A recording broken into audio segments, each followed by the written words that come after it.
10.9 talks about systems of inequalities. So remember, back in the days, inequality symbols, we had 4 of them: less than or greater than, or less than or equal, greater than or equal. On a one-dimensional scale, if a point was included, if you recall,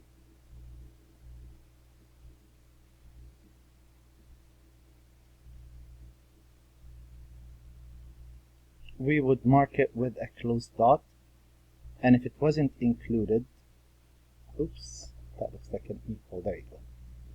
Now, for lines, since we're going to be graphing lines and curves, instead of an open circle, if it's not included, we're going to use either a dotted or a dashed line, pretty much indicating that that actual point is not included. And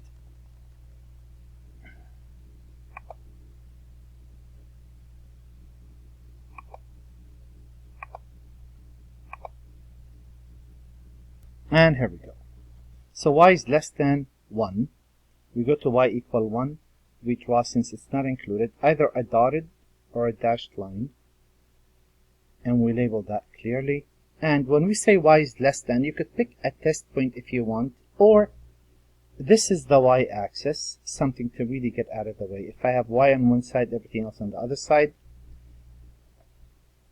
y is bigger always up there, and it's less than always down there. When it says y is less than, you're really talking about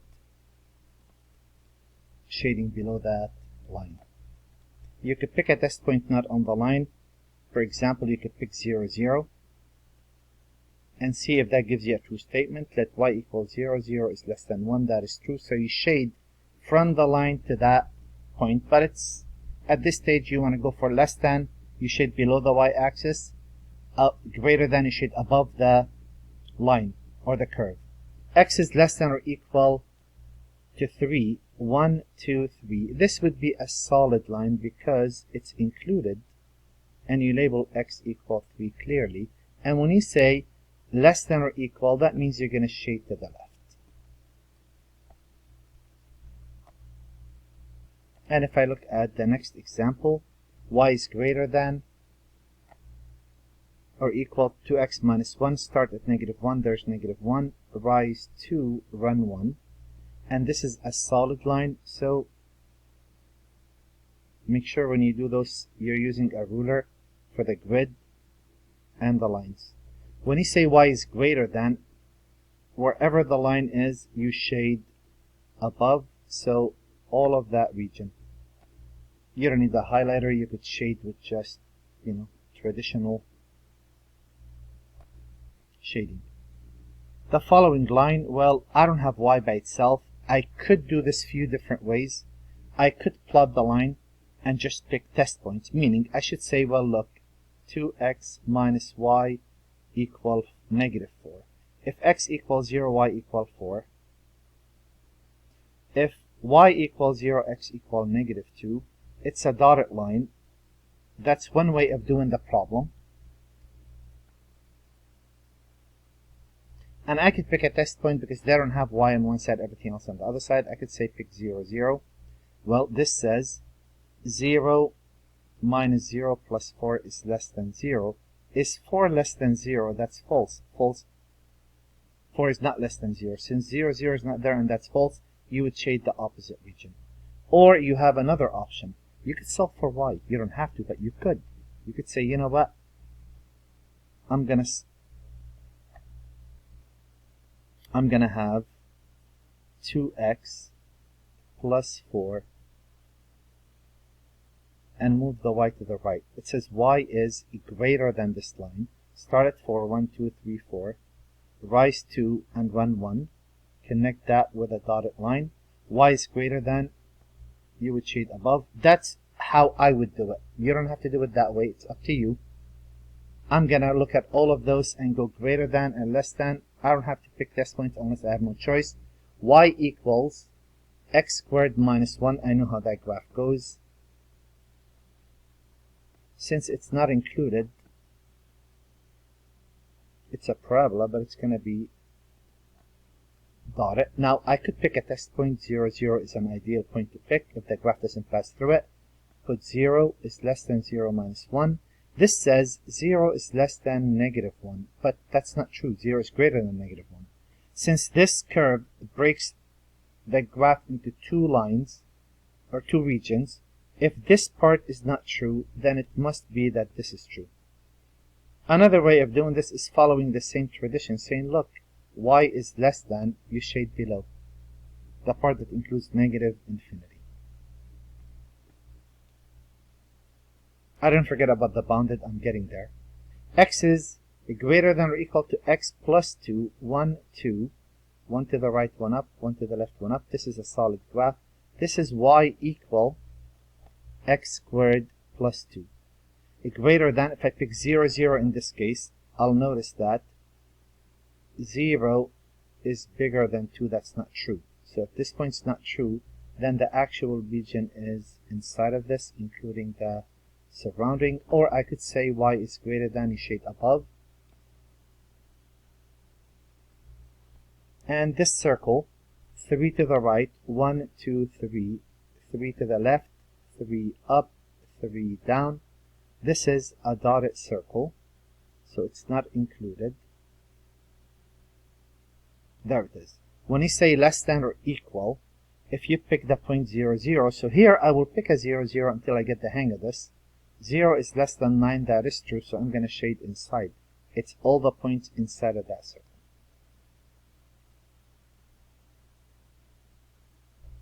And of course the surrounding is not included.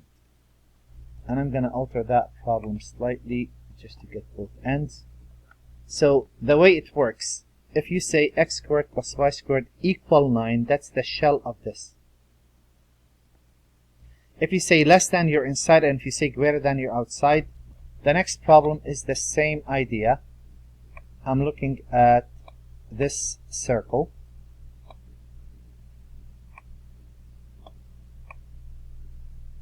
I'm going to shift, centered at negative 1, 0. There's negative 1, 0. Move 2 units in all direction. 1, 2, 1, 2, 1, 2, and 1, 2. Again, this is dotted.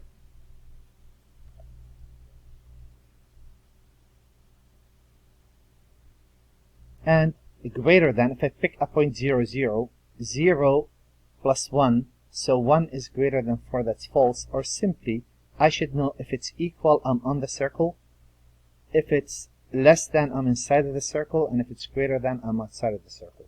Now let's get to this bounded business. A bounded region can be enclosed in a circle. Well, state whether it is bounded or not. Let's see.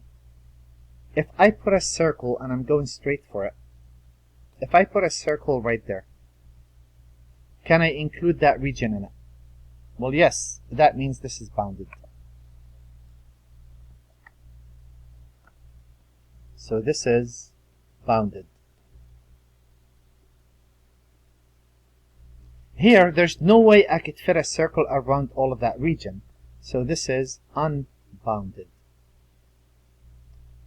Here, if I put a circle, well, eventually this is going to grow out, and this is going to continue on going. There's no way of fitting all of that in a circle, which makes this unbounded.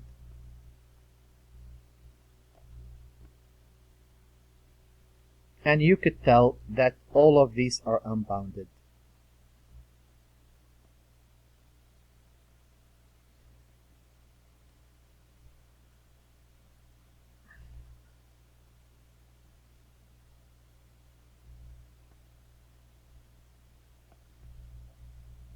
Now, when I look at system of equations, the same deal. I'm trying to figure out, are those bounded or not? Find the solution and find the coordinates of all the vertices. That means you have to solve certain equations. Here I'm going to use colors. I want to graph this line. This line is actually y is less than negative 3x over 2 plus 3, or I could use the intercepts. Start at 3, 1, 2, 3. Rise 3 down, 2 to the right. This is a dotted line. And y is less than, and here the shading of the blue and the yellow, the overlap is the green. Y is less than, I'm going to shade below. So the line is not included itself. And if I look at the next line, if I swap those, this says y is less than 2x plus 8, minus 8. So 1, 2, 3, 4, 5, 6, 7, 8. I would rise 2 and run 1.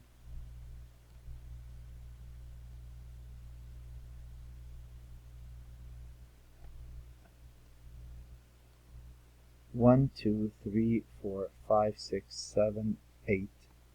Rise 2, run 1. And this is also a dotted line. And y is greater than, you shade above the line. And remember what you're looking for. You want the overlap. Do you see where the overlap is? So when it says find the coordinates of all vertices, well, the vertices, there's only one of them, because this is going to run all the way down to negative infinity, this is going to run to infinity, right? Those are going to be all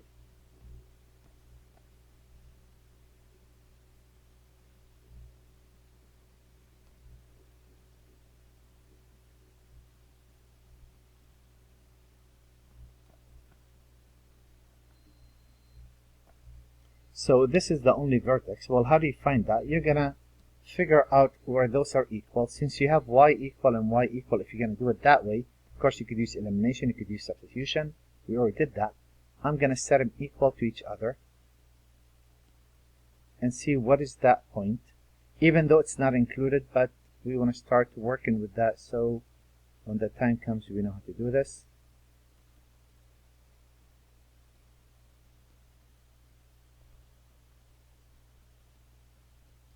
X equal 2, and if x equal 2, go to either equation. If I put a 2 right there, negative 3 plus 3 is 0. So my graph is off. This line should have crossed right there. And that's what you get when you don't actually scale the graph properly. So in the next graphs, you know what? I left space. Let me make those a bit more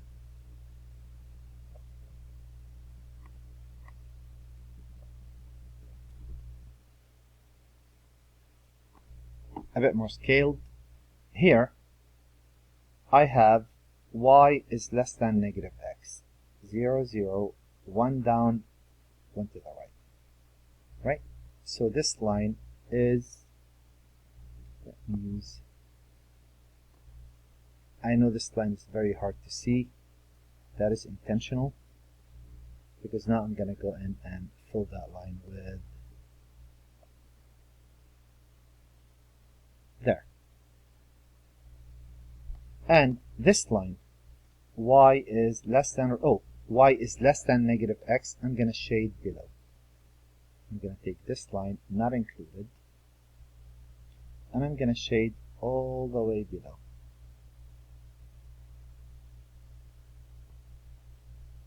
So it's everything below that line.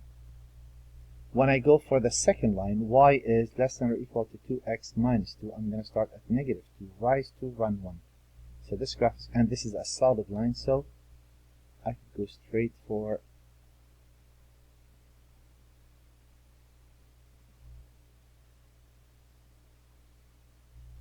and if I say y is less than, you shade below the line. There's the line. And if I shade below it,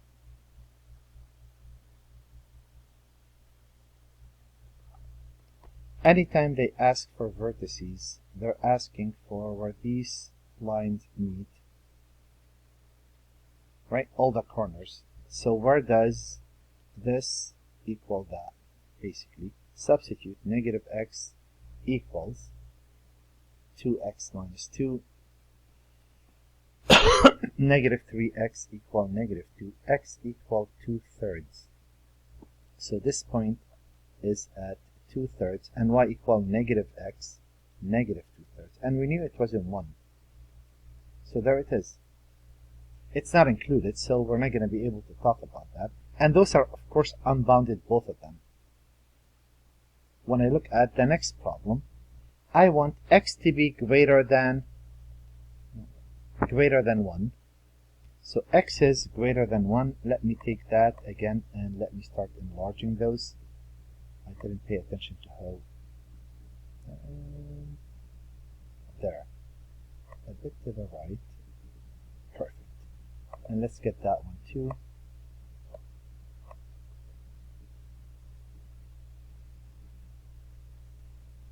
Okay, so x is greater than 1. We shade to the right.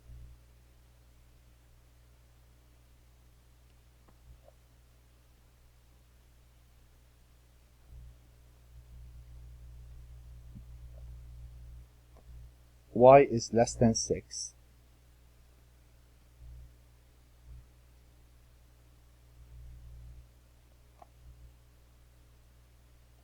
Now, do you see there is no point in shading to the left of x equal 1? We should not have, this part we should not shade. If we really are careful, we figure out that, you know what, the overlap is right there. This is pretty much the overlap, the green part. Because we want a region that satisfies both of those at the same time. So in this case, that's not part of the solution, that's not part of the solution. And what does this say? This says, if you take, let's see, I'm going to solve negative 2y is greater than negative x plus 4. Divide by a negative, y is less than x over 2 minus 2. 1, 2, 1, 1 up, 2 to the right.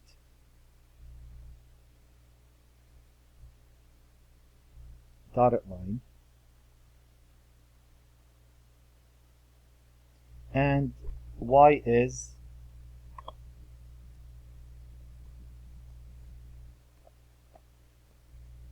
the beauty of making your own problems, greater than. So do you see the region that I'm interested in, greater than? Isn't that going to be shading above? So what are you looking for? Well, we're looking for the region that's common to both. And what's common to both? Isn't this the region that's common to both? So, this is unbounded. This is unbounded. But I can enclose this in a circle. What does that mean? This is bounded. Or simply bounded. What are the vertices? What is this point? What is this point? And what is this point? So this line intersect x equal 1, right? If I put a 1 in there for x, wouldn't y be 1/2 minus 1, which is negative 3/2? Where does y equal 6? If I put a 6 right there, that would be negative 12. Is that right?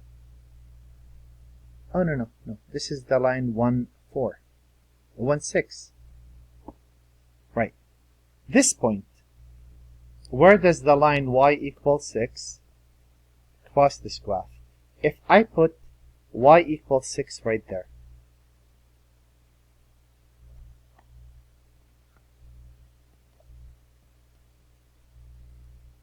if I put y equals 6, that's negative 12. If you add 12 to both sides, that's 16. And those are the vertices they're talking about. And for us, we're not going to care much about those because we're not going to do much with them. But in applications, those are the points that could yield a feasible solution, something we don't have to worry about in a course called Game Theory or Economical Applications. That's how I used it back in the days.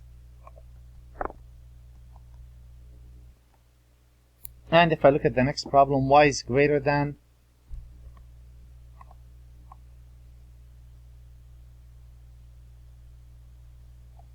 So 0, 0.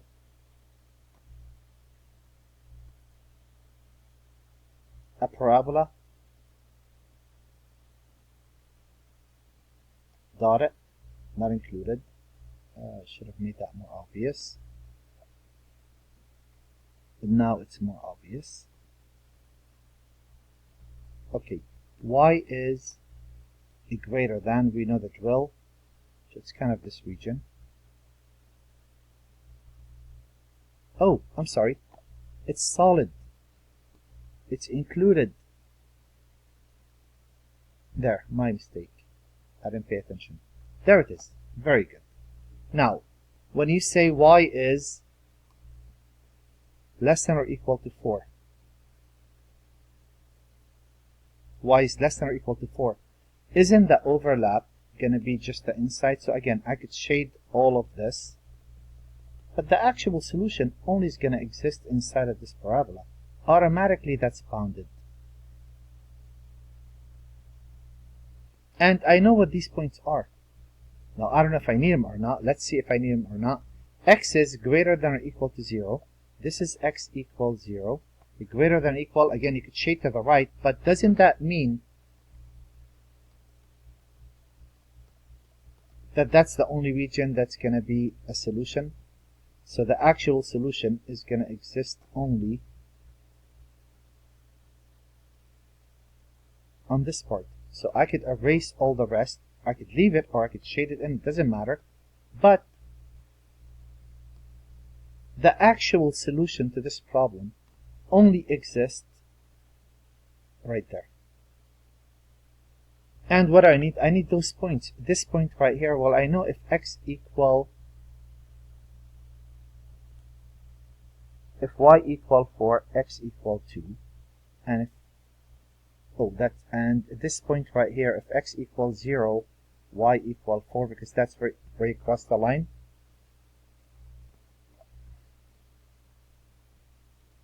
And 0, 0, those are the 3 points, and this is bounded.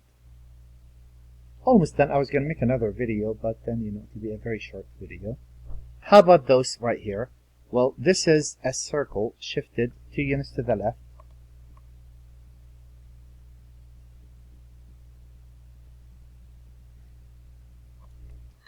Two units to the left. 1, 2, with a radius of 3. 1, 2, 3. 1, 2, 3. 1, 2, 3, and 1, 2, 3.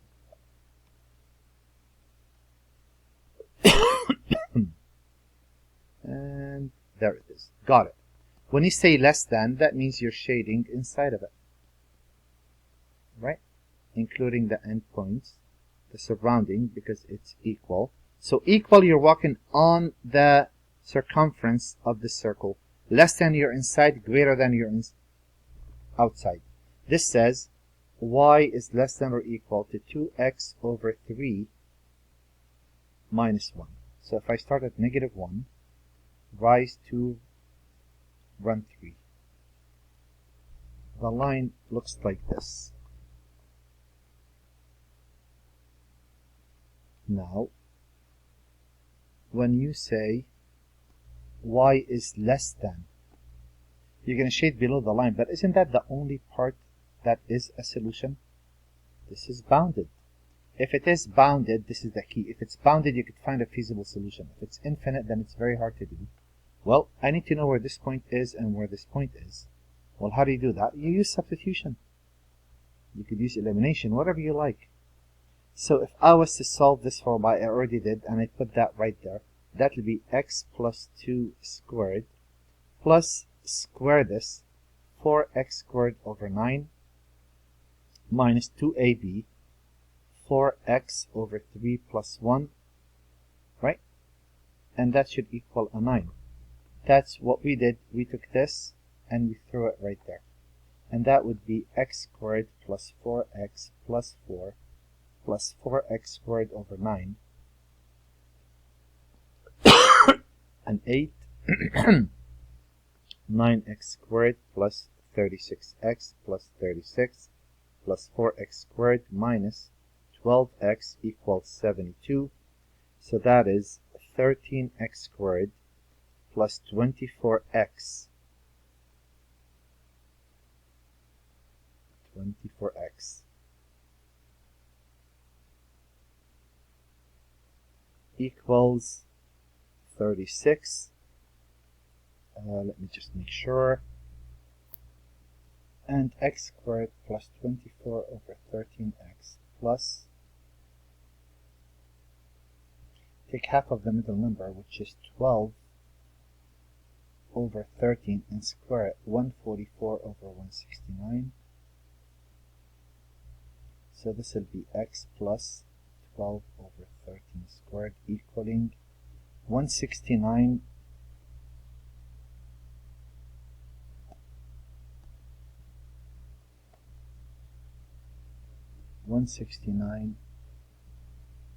times 36, add to that 144, that is 6,228 divided by 169. If I square root that, is that a perfect answer? Divided by 169.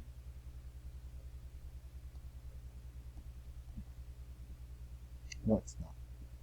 So it's 6, the square root, well, it doesn't really matter, because then when you're going to solve it, you're going to get x equal negative 12 over 13 plus or minus the square root of 6228. Since I made these numbers up, they're coming out really messy. This point will be negative 12 over 13. Of course, that's not going to happen, and it's not going to be this messy in the homework, but it does happen in real life. And to find y, you plug it in and figure that out. You could do that in your spare time. And this is x equal the negative 12, the negative square root. And you plug that in and figure out what that point is. And by the way, this is bounded, yeah. And if I look at the last problem, and the last problem, I modified it since I saw the last problem, how messy it was. And if I look at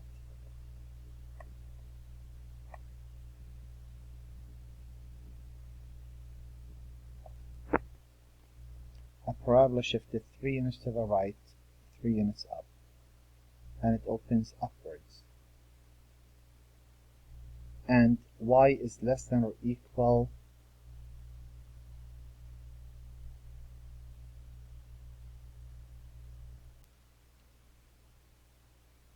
y equal x,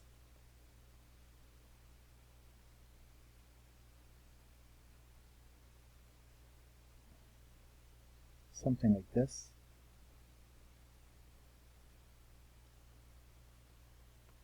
So greater than is going above,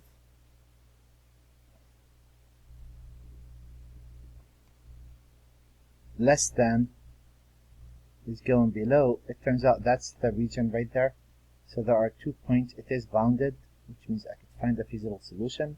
If I replace x equal x squared minus 6x plus 9 plus 3, 0 equal x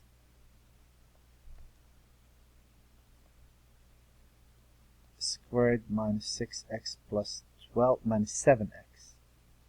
So that would be x minus 4x minus 3. So I know 3 and 4. If I put 3 in there, I'll get 3. And 4, 4. Those are the feasible solutions, or the possible feasible solutions. And that's pretty much it for this section.